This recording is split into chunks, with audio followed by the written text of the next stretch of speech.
In today's video, we're diving into why residents are getting fed up and out of San Francisco, and if they're leaving the Bay Area, then where exactly are they going? So before we get into most of these topics of why some people are just flat out done with San Francisco, let's get into some quick data.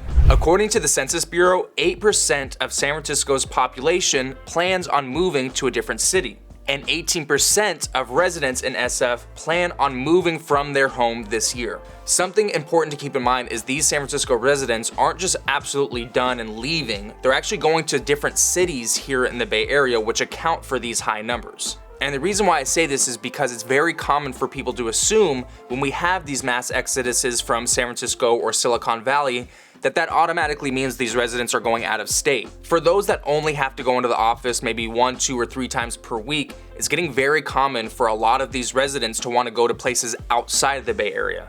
When I say outside of the Bay Area, I mean cities like Sacramento, Tracy, or even Tahoe. So why is the Bay Area so damn expensive? Well, this is largely due to a small allotment of land and housing coupled with an abundance of high-paying employers. And the shortage of land is even more extreme when you factor in all the hilly terrain that we have here in the Bay Area, as well as public parks. Now, if you're going outside of San Francisco or Silicon Valley city limits, one may find better deals on housing. However, no matter which way you slice it, it's expensive everywhere here in the Bay Area, and tech companies are actually starting to see that they can grab locations in other places of the Bay Area other than Silicon Valley and San Francisco as well. So let's say you're coming out here for work in the Bay Area and you're ready to snag some real estate. Well, since I love transparency, you're gonna want at least an income of $150,000 and have a good sizable down payment in order to get a good piece of property that's not gonna be a very long commute to one of the major metropolitan areas such as Oakland, San Francisco, San Jose, and the list goes on.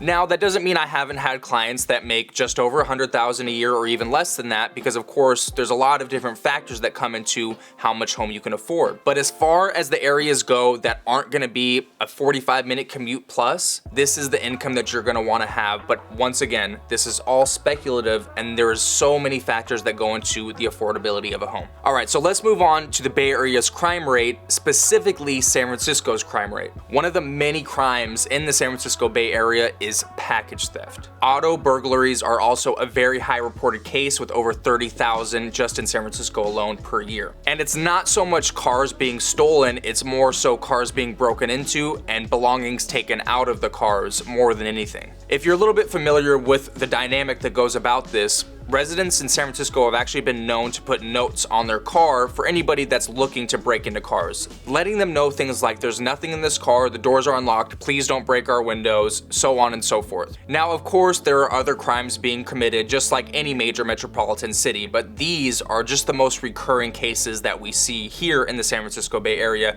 once again, mainly San Francisco. All right, moving on, we're going to Bay Area traffic and public transportation. Some employers here in the Bay Area can be pretty demanding and may even require a 60 to 100 hour work week. So with that being said, of course, commuting by car as well as BART, Bay Area Rapid Transit, are the two most reliable means of commuting here in the Bay Area. Traffic in the San Francisco Bay Area is pretty bad, but of course it's still not as bad as Los Angeles. When the pandemic hit, traffic was essentially non-existent here in the Bay Area, which was pretty impactful. And working from home is an easy possibility for a lot of tech workers here in the San Francisco Bay Area. But as we get back into the rhythm of functioning as a society and getting past this pandemic, work from home life is sort of getting frowned upon, and they're wanting to see more people back into the office.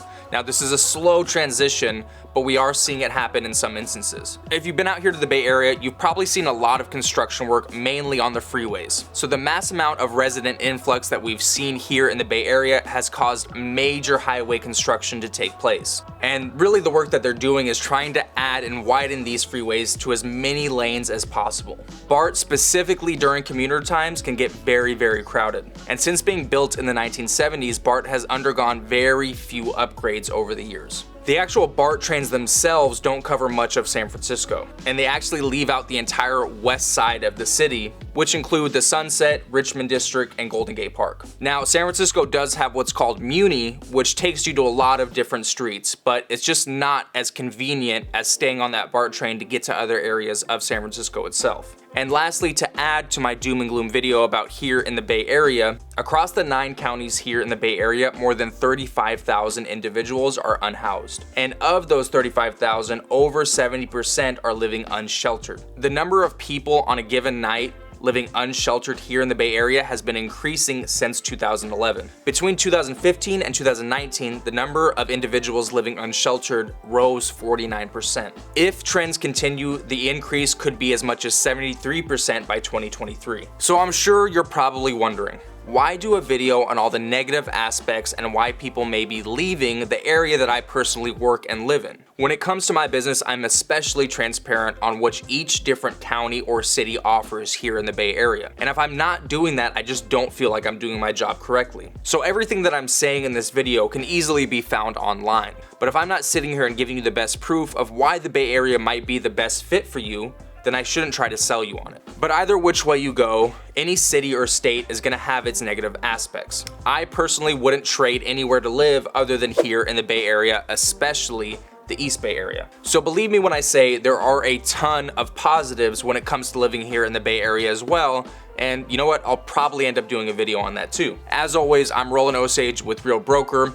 If you're ever looking to leave the Bay Area or even come here to the Bay Area, my team and I would love to help. If you head over to my website, you'll see all of my information, my past videos, articles, buyers and sellers guide, anything that you may need to be well positioned to make a move. I would love to hear from you, and we'll see you on the next video.